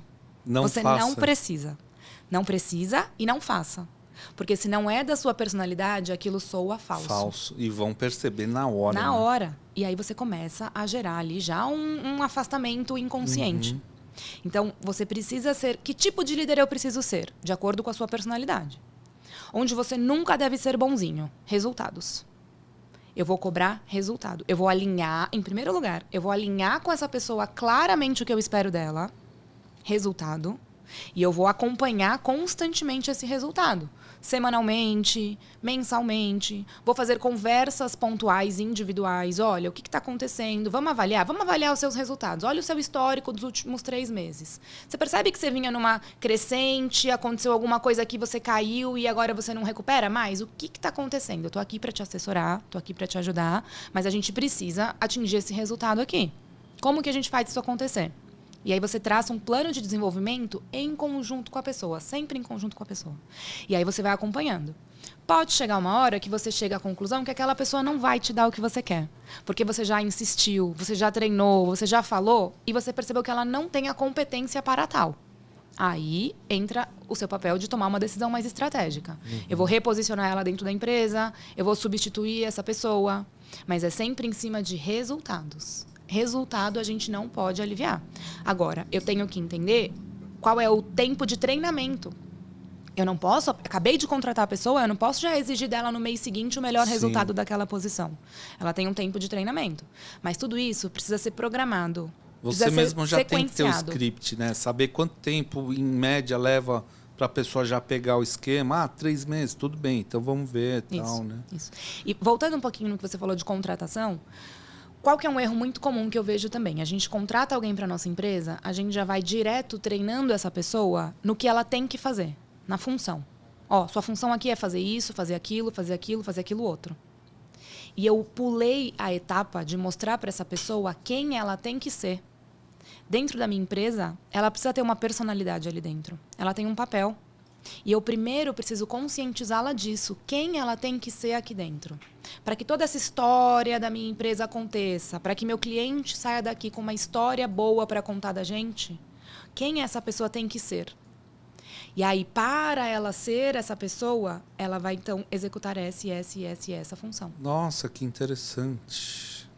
Porque muitas vezes a gente contrata por capacidades técnicas e depois eu demito pelo comportamental. Que é o hard skill e o soft skill. Perfeito. Perfeito.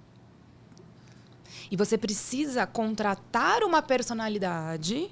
Quando você vai contratar alguém, você precisa fazer perguntas que façam essa pessoa te contar histórias da vida dela.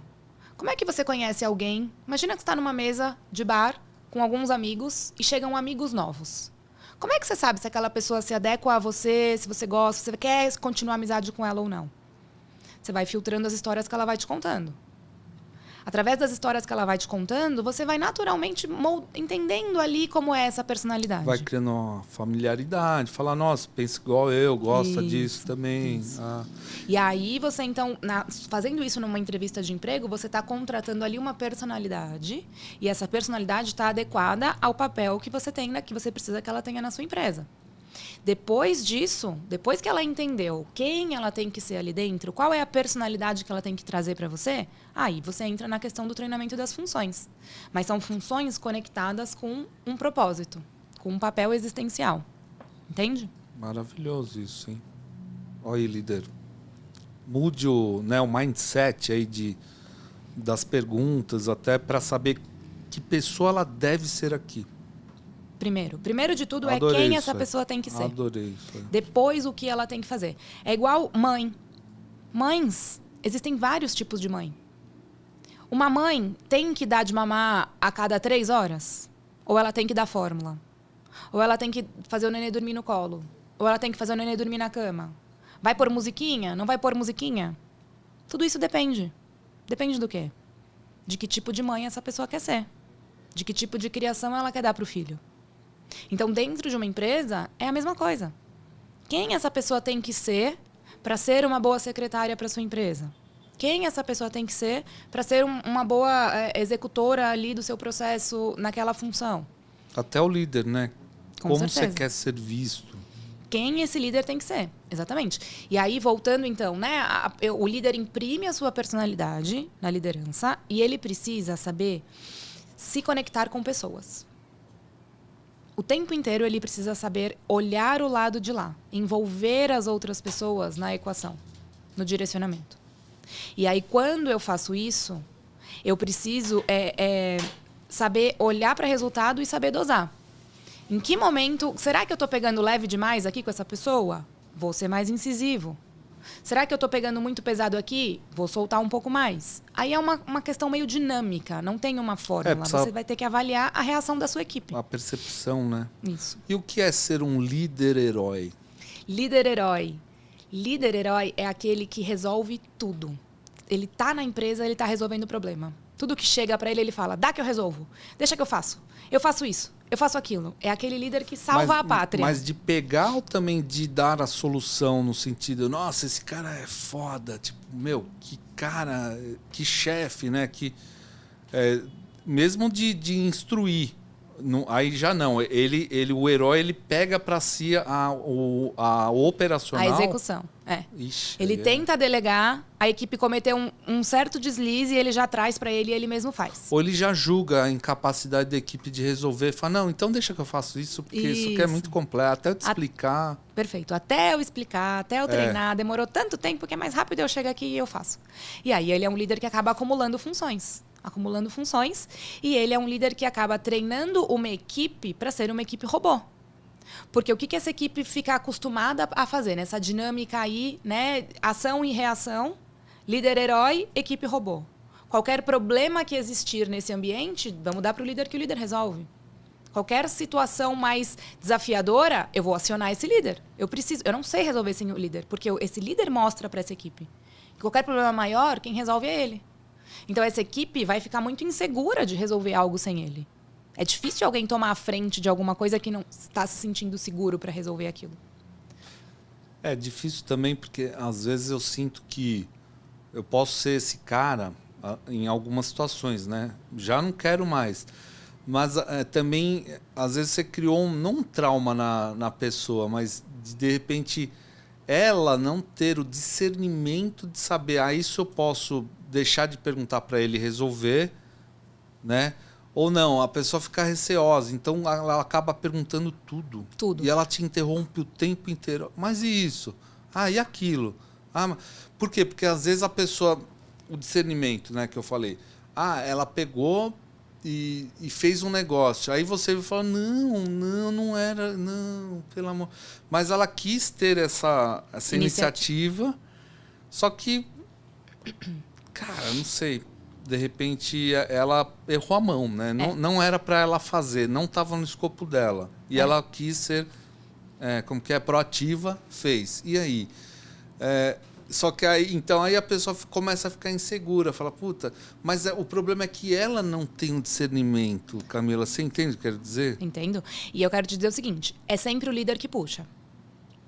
A equipe só vai ter autonomia a ponto do que o líder está dando. Se o líder não puxar a autonomia, a equipe não vai ter autonomia.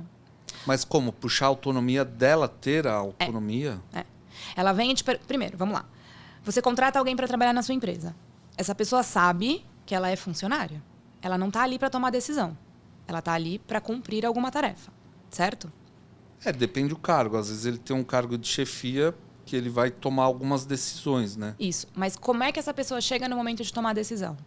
O líder transferiu para ela a responsabilidade e a autonomia. Isso aqui eu quero que você decida.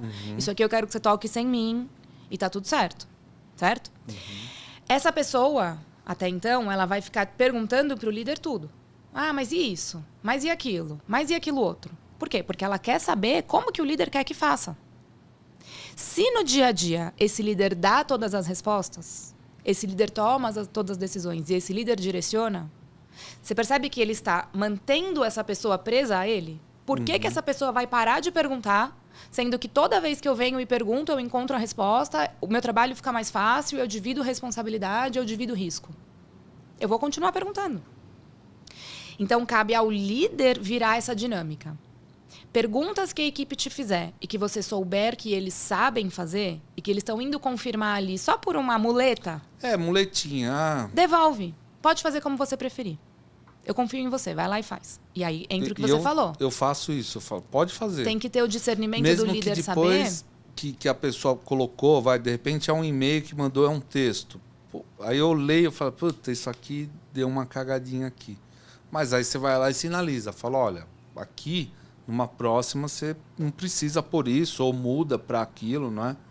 Eu acho que você tem que pesar o quanto essa mudadinha no e-mail impacta verdadeiramente o seu cliente. Isso também, né? Porque se você... É óbvio que se você for escrever um e-mail, se eu for escrever um e-mail, se alguém da nossa equipe for escrever um e-mail, com o mesmo propósito, vai sair 3, 4 e-mails totalmente diferentes. Com certeza. Porque são pessoas diferentes escrevendo. Mas e se você deu autonomia e não prevê que a pessoa enfiou um parágrafo ali que ficou muito... que pode impactar, Camila? Então, E você falou, eu confio em você, por exemplo, sabe? Aí, só que a pessoa teve o pensamento dela de colocar aquilo, e aí, né? então vamos voltar para o... Eu estava falando isso. Volta para o discernimento do líder de entender. Até que ponto ele pode dar autonomia total, que aquela pessoa está capacitada para aquilo, e até que ponto não. Incluiu um parágrafo que não era para incluir. Vamos medir as consequências disso? Qual impacto negativo isso me traz? Vamos corrigir? Sinalizo para que eu vou usar os problemas como treino. Eu tive um problema aqui e eu preciso usar isso como uma oportunidade de aprendizado para essa minha equipe. É diferente de eu chegar e apontar o erro. Olha, esse parágrafo aqui não era... Putz, não, legal que você mandou um e-mail, beleza, mas putz, não precisava ter escrito isso aqui. Primeiro, se é algo que não vai te trazer grandes prejuízos, não cita. Porque nesse momento você está massacrando a autonomia da sua equipe. Entendi. Qualquer correção que você faça, que seja aqui, ó. As pessoas colocaram aqui água pra gente, né? E aí chega alguém e fala pra eles assim, putz, por que você não usou a garrafa verde? É. Nunca mais essa pessoa vai colocar alguma coisa aqui sem consultar essa pessoa. Que garrafa você quer que eu coloque hoje? A branca ou a verde? Ela vai ficar insegura. Percebe? Então, se você quiser corrigir algo da sua equipe, primeiro para e pensa. Qual é o impacto que isso está trazendo? É tão importante assim? Porque muitas vezes a gente vai corrigir as coisas porque a gente faria diferente. Mas não necessariamente isso está trazendo um grande prejuízo. É. Se te traz prejuízo, você precisa conversar, claro. Então você chega para a pessoa e você explica. Ó, esse parágrafo aqui pode passar para o cliente a mensagem de que a gente vai, sei lá, blá, blá, blá, blá, blá, blá, blá, e isso não está coberto no nosso contrato. Então eu vou te pedir para consertar isso de alguma forma com esse cliente, só para a gente evitar um problema maior no futuro. Pode ser? Pode ser. E você devolve para essa pessoa ou reescrever esse e-mail, ou ligar para o cliente para esclarecer, deixa ela corrigir. Não assume para você. E nem que ela queira mostrar, vê se agora então vai tá bom. Não. Resolve. Resolve. O que você precisa? Que esse parágrafo não passe uma mensagem errada. Ou deixe, né, em duplo sentido. isso. Ou esse parágrafo contempla algo que não está no nosso contrato. Então você precisa ir lá e retificar com o cliente. Ela vai corrigir. É um processo, é um aprendizado. Você está continuando demonstrando confiança nessa pessoa. Percebe? Você está direcionando. Sim. Mas essa pessoa que vai resolver. Então eu não estou massacrando mais a autonomia, eu só estou realmente... Perfeito. Bacana. E é bem como você falou, a forma como o líder reage aos erros vai ser determinante para o quanto essa equipe vai ter a ousadia de trazer sugestões e dar passinhos fora da casinha. E agora, para quem, Camila, já teve essas más conduções durante esse tempo, está ouvindo a gente, você acha que uma equipe já acostumada com um tipo de liderança, a pessoa pode mudar? E se pode, como que ela deveria fazer essa mudança? Com certeza. O primeiro passo é enxergar em si o que eu chamo de comportamentos disfuncionais. Eu não gosto de falar que nenhum comportamento dentro de uma empresa, né? Obviamente a gente sabe que roubar é errado, mentir é errado, matar é errado, né? Mas dentro de uma empresa, eu não gosto de falar que um comportamento por si só é errado. Eu tenho que inserir esse comportamento numa situação. Eu vou olhar para essa situação e eu vou entender que problemas que eu estou tendo hoje com a minha equipe. Mapeei os problemas que eu estou tendo, eu puxo para mim. Que comportamentos eu, como líder, estou tendo e que está puxando esses problemas? Ou puxando ou mantendo a equipe viciada nesses problemas. Depois que eu identifico isso em mim, aí eu traço um plano de ação para me melhorar. Nós somos seres que estamos em constante evolução. E aí, o que eu recomendaria? O primeiro passo, se você é líder, se você nunca estudou nada sobre comunicação, nunca fez nenhum curso de oratória, nunca foi ler nada sobre isso, o primeiro passo é esse. Estude comunicação. Falar, todo mundo fala.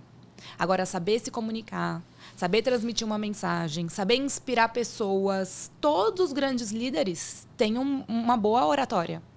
Ninguém move pessoas, ninguém move seres humanos em prol de uma direção, em prol de um propósito, sem ter uma boa oratória.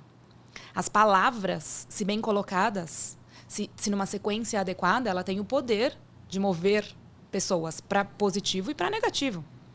Então, o líder precisa saber usar suas palavras a seu favor. O primeiro passo, aprenda sobre comunicação, sobre oratória.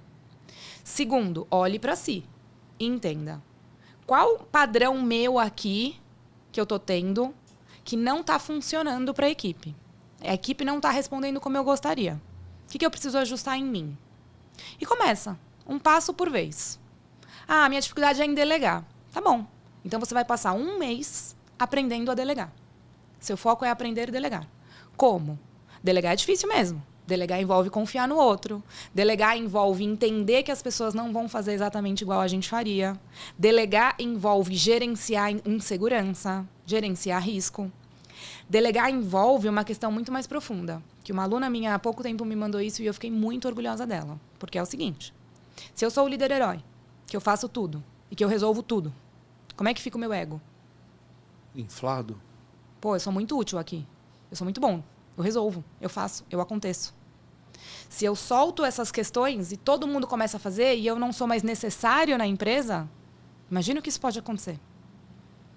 Então, a nossa dificuldade de delegar também parte daí. Será que a pessoa acaba perdendo a relevância para si mesma? É, né? O ser humano é um bicho muito louco. A gente tem que saber doido, disso. Então, a gente tem que entender que o delegar envolve soltar aos pouquinhos. Para eu soltar aos pouquinhos, envolve eu treinar as pessoas. Eu preciso ter essa paciência para treinar. E é muito mais inteligente, né, Camila? É isso. É eu entender que, assim, vai ser mais demorado. Até eu explicar, até eu treinar, até a pessoa fazer, vai ser mais demorado, sim. Vai ser mais demorado. Só que você fazendo da forma adequada é um trabalho maior agora, para que daqui a 1 mês você não precise mais se preocupar com aquilo, provavelmente. E aí tocou, a pessoa delegou. E vai te sobrar espaço na agenda para você fazer muitas outras coisas que hoje você acaba não fazendo. Gestão de resultados da equipe, da empresa. Visão estratégica do negócio. Planejamento. Melhorar produtos, serviços. Revisão, perfeito. Revisão de processos. Treinamentos de reciclagem. Quantas pessoas fazem treinamento de reciclagem das equipes? Geralmente a gente contrata, treina e esquece.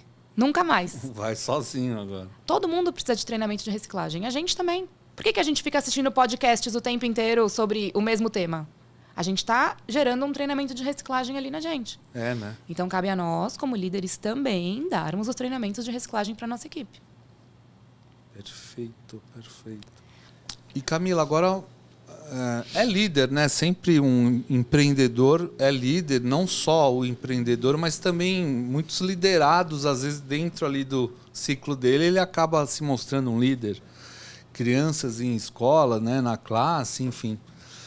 Me fala uma coisa, existe um método de empreender com um pouco mais de segurança hoje em dia? A gente vê muitas pessoas aventureiras ou só iludidas com os seus sonhos, né?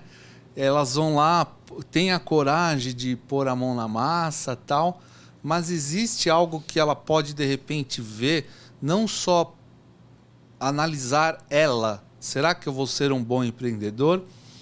Ou também, porque às vezes a gente vê muitas pessoas que são boas em algumas coisas, porém, a administração, você sabe, se é empresária e já teve várias experiências nesse sentido, não é só isso, ser bom, de repente, em fazer um serviço ou desenvolver um produto. Você precisa saber todo o contexto de uma empresa. Uhum. Existe algo que ela possa se preparar, seja Sebrae, enfim, o que você indicaria nesse ponto? Olha, eu acho assim, primeiro a pessoa precisa entender qual é o objetivo dela com aquele empreendimento. Vou empreender, tenho um sonho, vou empreender. Qual é o meu objetivo? Quando eu falo em objetivo, eu falo em realmente a pessoa traçar um plano e quantificar. valor de investimento, quantos reais eu vou precisar investir, quanto eu espero tirar de dinheiro dessa empresa. Começar a fazer contas e um planejamento estratégico. Quando a gente faz um planejamento estratégico, eu costumo trabalhar com 3 principais cenários. Um cenário otimista, porque o que acontece, Daniel? Quando a pessoa quer empreender, ela está apaixonada pela ideia. Todo mundo que vai empreender toma essa decisão querendo que a sua empresa cresça, né? Atinja altos patamares. Ninguém sonha pequeno na hora de abrir uma empresa. Quando a gente abre uma empresa, a gente quer, né, a melhor empresa do ramo que eu decidi abrir. A gente pensa audaciosamente. Só que a gente precisa tomar muito cuidado de só usar esse planejamento aí do melhor cenário e não estarmos preparados para o pior. Então, não sei se você já ouviu, essa é uma frase muito famosa também, que é o seguinte: busque o melhor, mas esteja preparado para o pior. Então, faça o seu planejamento, o primeiro passo, o que a pessoa precisa ter para ser um bom empreendedor, um bom planejamento. Considere 3 cenários possíveis: otimista, mediano e pessimista. Você vai buscar o otimista, mas você vai estar preparado para o pessimista. O que é estar preparado para o pessimista? Você vai ter caixa, né, dinheiro em caixa o suficiente para sustentar a sua empresa aí por pelo menos 6 meses, 1 ano é o recomendável. Você vai ter dinheiro para investir em marketing. Vamos supor, porque as pessoas geralmente planejam o marketing para 1, 2 meses e acham que depois a coisa já deu certo, a empresa vai se sustentar. Ou acham que elas mesmas podem fazer, né? Também. O marketing é uma coisa que, depois eu vejo. Também. Né? E aí isso não acontece. Então, você precisa estar preparado para o pessimista. Haja buscando, né, o otimista, mas esteja preparado para o pior. Dentro disso tudo, o que você precisa buscar, né, de competências? O que uma pessoa precisa ser para ser um bom empreendedor? Visão estratégica, capacidade de liderar. Você não vai chegar longe se você não souber liderar pessoas, liderar projetos e habilidade de vendas. Eu vejo como crucial para um dono do negócio, mesmo que não seja ele o principal vendedor do negócio. Ele precisa saber vender. Até para a equipe dele, né? Até para ele poder ensinar a equipe a vender, até para ele poder puxar clientes e ouvir. Eu nunca recomendo, Daniel, que o dono fique muito distante dos seus clientes. Ele pode e até deve não ser o principal contato com o cliente dentro da empresa, mas ele precisa ter um contato próximo com o seu cliente. Porque o cliente vai trazer informações importantíssimas para ele. Do quão satisfeito ele está, do quão insatisfeito ele está, que outras oportunidades ele vê ali dentro. Se o dono da empresa não vai até o cliente só vai até o dono em 2 cenários. Ou quando ele está muito insatisfeito e ele vai caçar o dono dessa empresa até alguém resolver o problema dele. Ou quando ele também está muito satisfeito. E ele está tão agradecido que ele quer procurar o dono e ele quer deixar uma mensagem de agradecimento. É verdade. Fora isso, se ele está ali no meio, tá bom, não tá ruim. Ele vai viver a vida dele. E também tem as pessoas que dizem, até lá na agência, falam, se o cliente está quieto, deixa porque ele está feliz. Então, só que será que ele não poderia estar mais feliz ainda? É aí que você vai encontrar as oportunidades de crescimento da sua empresa. Que outras demandas esses clientes têm que você poderia estar atendendo e não está? Até para vender mais para o mesmo. Com certeza, para expandir o seu negócio. Como é que as grandes empresas foram crescendo e foram evoluindo? É aí. Vou falar, por exemplo, sei lá, Reserva. É uma marca, né, brasileira hoje muito conceituada, uma loja de roupas. Sim. Muito conceituada. Surgiu como roupa só masculina. Daqui a pouco eles expandiram e começaram a ter infantil. Por quê? Muito provavelmente alguém teve a ideia, alguém testou, alguém identificou isso no cliente. Quais foram as primeiras roupas infantis da Reserva? Eram modelos exatamente iguais aos adultos. Por quê?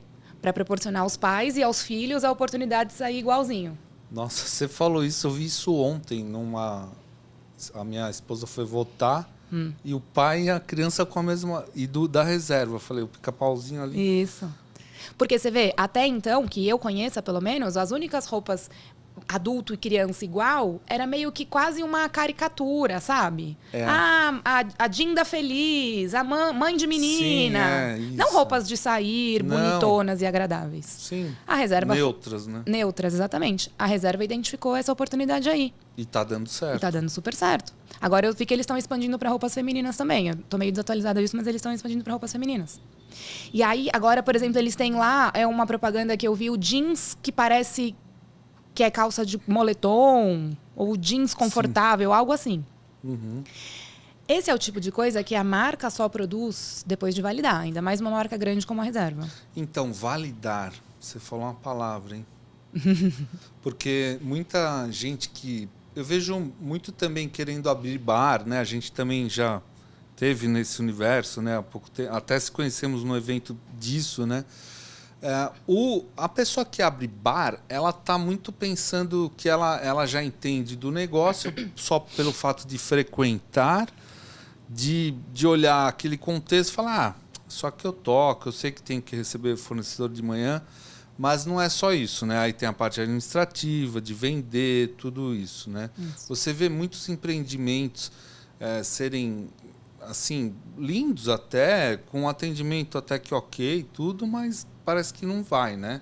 É uma coisa que tem muita demanda, né? Quer dizer, muita oferta, né? Então tem muito bar por aí e tal, e você vê o cara frustrado ali no final, né? Tipo, bar vazio, e ele acaba fechando a porta. Apesar de repente, ter feito tudo isso que você falou. Eu fiz um plano de negócio, avaliei né, todas as fases tal, mas tem coisa que realmente não tem como, né, Camila? Porque se houvesse uma receita de bolo perfeita, ninguém faliria, né? É você entender que tem muito mais do que o plano, né? O plano precisa estar inserido em algum cenário.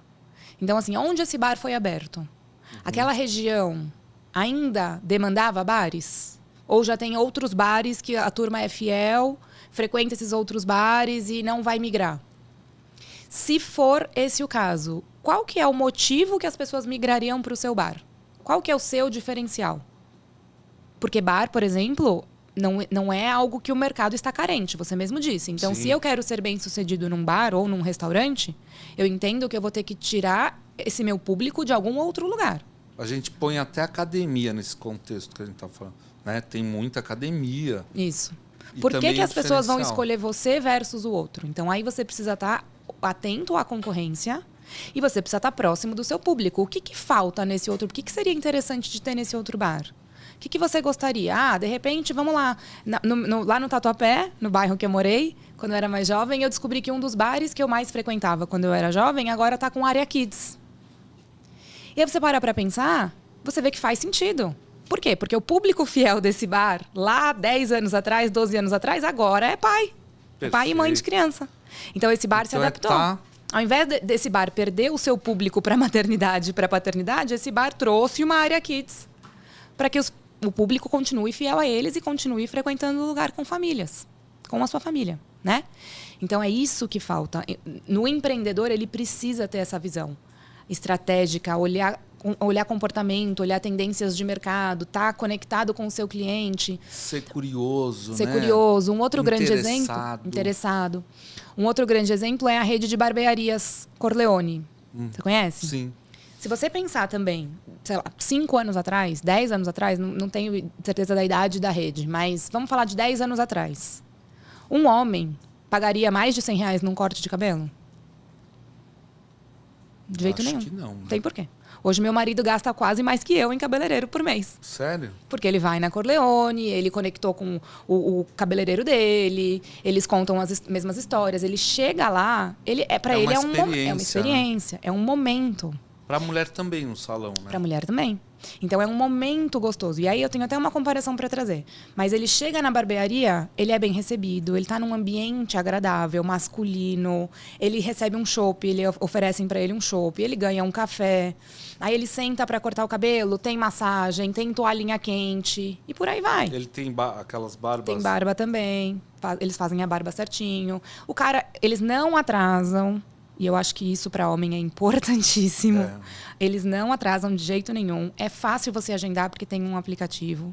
Então, assim, é facilitando toda a experiência do cliente. E ele chega lá, ele teve um momento gostoso, quebrou a rotina dele num momento gostoso, num lugar gostoso, num ambiente gostoso. O cabeleireiro e ele conversam e eles se dão bem. E ele sempre volta com alguma dica de viagem ou restaurante pra gente. Então, ali foi bom para ele. Por isso, ele paga mais de R$100, acho que está 120, não sei, no corte de cabelo. Vamos ver um outro cenário. Esmalterias. Não sei se você lembra, Teve uma febre de esmalterias. A barbearia também, né? O quê? Teve essa febre, né? Também, porque a Corleone abriu e foi bem sucedida e várias outras abriram depois. Sim. Um monte, né? Mas já fecharam também, né? Então, só que você vê que a Corleone perpetua. Eles estão crescendo. Sim. Porque eles prezam muito pela qualidade do atendimento. Outro dia eu estava vendo o dono da rede falando que eles prezam pela manutenção do ar-condicionado, para ter um ambiente climatizado ali dentro. Então, ele se preocupa com a experiência do cliente. Ele entrega um corte de cabelo, mas ele se preocupa com toda a experiência. E o que eu ia falar da rede de esmalterias é que você vê que não perpetuou. Não, né? Por quê? Na minha visão, eu que estou fazendo essa análise, não li em lugar nenhum. Mas na minha visão, eles pecaram nisso. Eu cheguei a buscar esmalterias para fazer a unha e para mim era igual a manicure que eu vou sempre. Então, para que eu ia trocar a minha manicure que eu vou sempre, que eu já tenho relacionamento, que provavelmente é na esquina da minha casa, né? A mulher vai onde é mais perto. Sim. Então, é na manicure que é próxima à casa dela ou próxima ao trabalho, porque ela vai fazer a unha toda semana, então precisa estar ali dentro da rotina.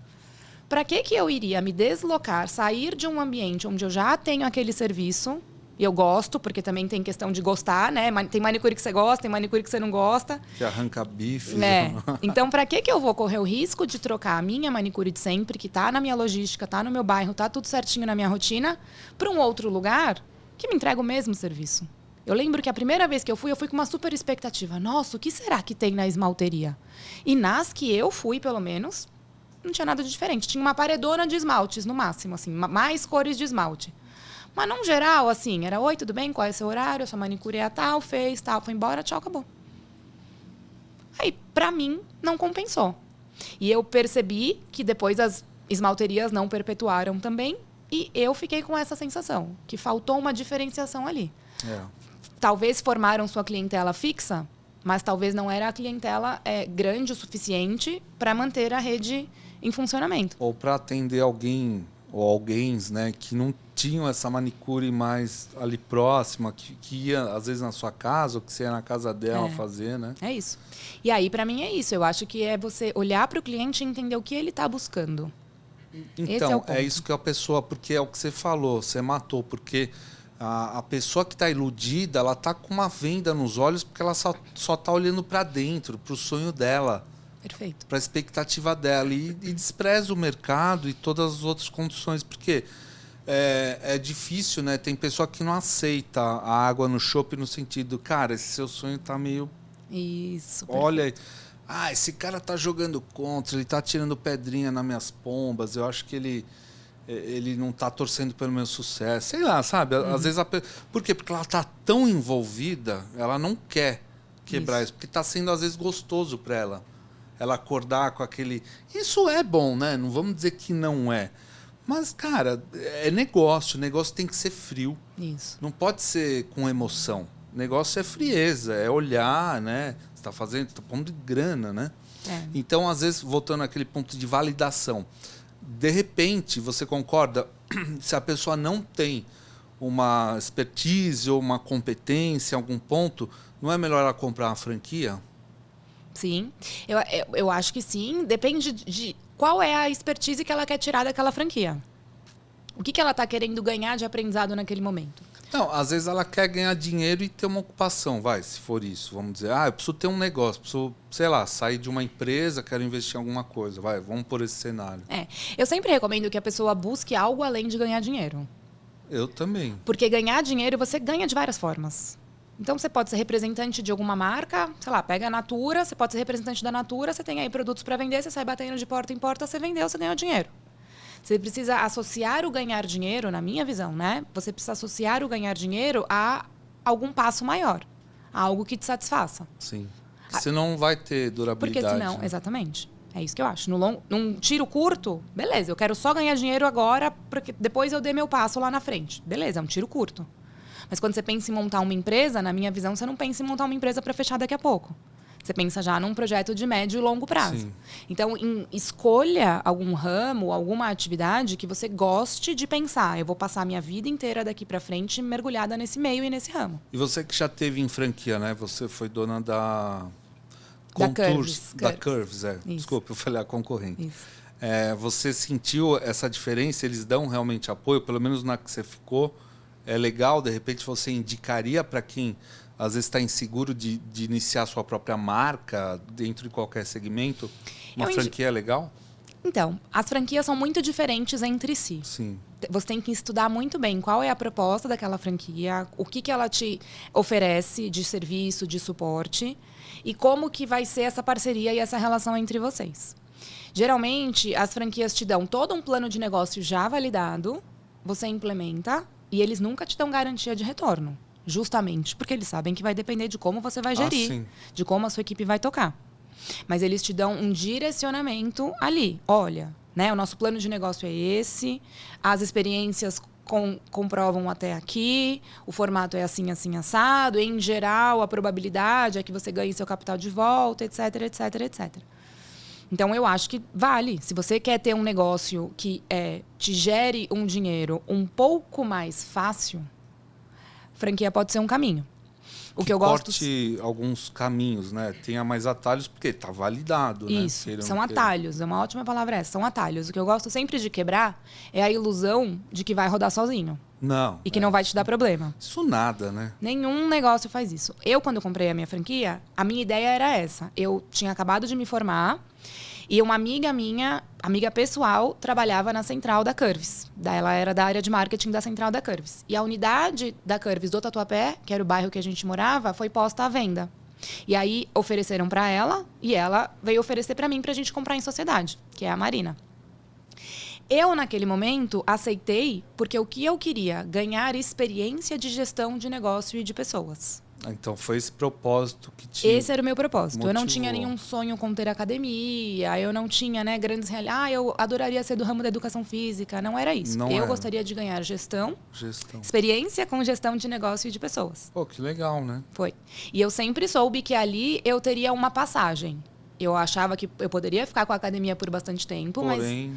mas em médio prazo, eu gostaria que ela não fosse mais o meu principal negócio. Que eu gostaria de ter alguma outra empresa que me trouxesse mais sensação de propósito, de realização. E hoje em dia você está feliz com o que você faz? Conta um pouquinho só, que a gente já está terminando.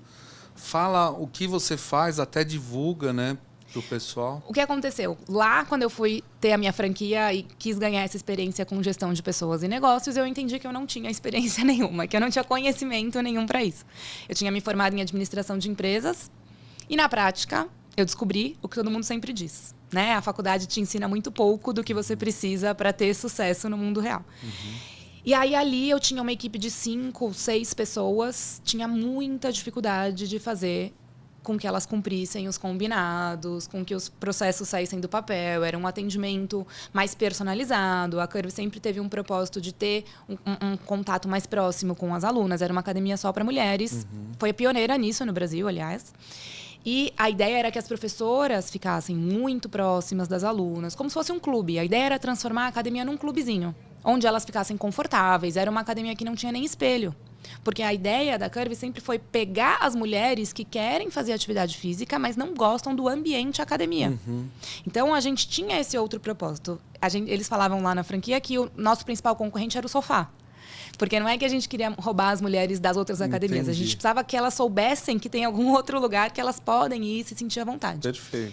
E na época eu não tinha essa experiência que eu tenho hoje para eu conseguir vender essa ideia para as minhas professoras, por exemplo.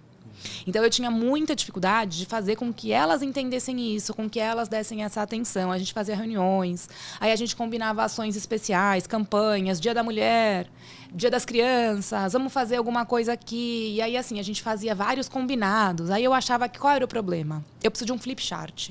Minha reunião não está produtiva, eu preciso de um flip chart. Eu comprava flip chart, escrevia, tá combinado? Tá combinado. Saía para a realidade, nada acontecia.